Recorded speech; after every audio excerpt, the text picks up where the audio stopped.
Bienvenue à Histoire vraie, le podcast où nous explorons les parcours extraordinaires de personnes ordinaires.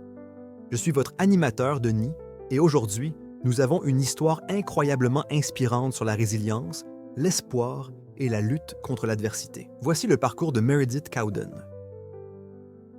Meredith Cowden est originaire de Cleveland, dans l'Ohio. Sa vie a pris un tournant radical en 2001 alors qu'elle n'avait que 19 ans. Étudiante en école d'art, Meredith menait une vie pleine de promesses jusqu'à ce qu'elle commence à se sentir malade avec des symptômes similaires à ceux de la grippe. Malgré ses visites fréquentes à la clinique universitaire, son état de santé se détériorait. Au départ, ces symptômes furent diagnostiqués comme une mononucléose. Mais après des semaines de fatigue intense, de nausées et de vomissements, Meredith reçoit un appel urgent de son médecin lui demandant de se rendre immédiatement à l'hôpital. C'est là qu'elle apprend qu'elle pourrait avoir un cancer. Après des tests plus approfondis, le diagnostic tombe. Meredith est atteinte de leucémie myéloïde aiguë, LMA. La seule chose qu'elle connaissait de cette maladie à l'époque était que les enfants en mouraient souvent. Terrifiée et sous le choc, elle est admise à l'hôpital pour commencer une chimiothérapie intensive. L'expérience de Meredith à l'hôpital fut difficile. Entre les traitements agressifs et les incertitudes médicales, elle se souvient de moments où les médecins débattaient de son diagnostic juste devant sa chambre. Finalement, il est décidé qu'elle avait besoin d'une greffe de moelle osseuse qui serait effectuée par le Cleveland Clinic. La date de sa greffe est fixée au 12 septembre 2001, le lendemain des attentats du 11 septembre. Ce contexte dramatique ajoute une couche supplémentaire de stress et d'incertitude à sa situation déjà critique. Sa sœur était son donneur et malgré le chaos environnant, la greffe est effectuée avec succès.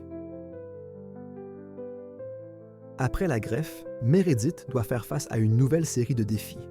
La maladie du greffon contre l'hôte, GVHD. Les symptômes apparaissent rapidement et incluent des éruptions cutanées douloureuses et des problèmes gastro-intestinaux sévères. Pour gérer ces complications, elle est mise sous forte dose de stéroïdes, ce qui entraîne d'autres effets secondaires à long terme comme la nécrose avasculaire et une brève période de diabète. Meredith décrit cette période comme une montagne russe médicale.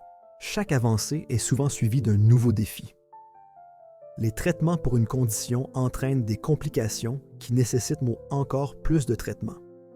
Pourtant, au milieu de tout cela, Meredith trouve des moyens de gérer non seulement son état physique, mais aussi son bien-être mental et émotionnel.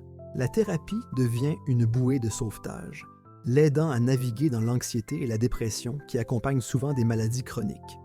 Elle apprend à accepter ses limitations sans se laisser définir par elles. Une des plus grandes leçons que Meredith partage est celle de la résilience personnelle. « Je ne suis pas ma maladie », dit-elle. « Je suis une personne avec des maladies, mais elles ne me définissent pas. » Pour ceux qui se trouvent sur un chemin similaire, Meredith offre ce conseil. Faites un pas à la fois. Que ce soit un simple appel à votre médecin ou manger une petite portion de nourriture quand vous n'avez pas d'appétit, chaque petit effort compte. Rappelez-vous que vous êtes plus que votre maladie et que chaque moment de la vie est une opportunité de trouver votre force intérieure.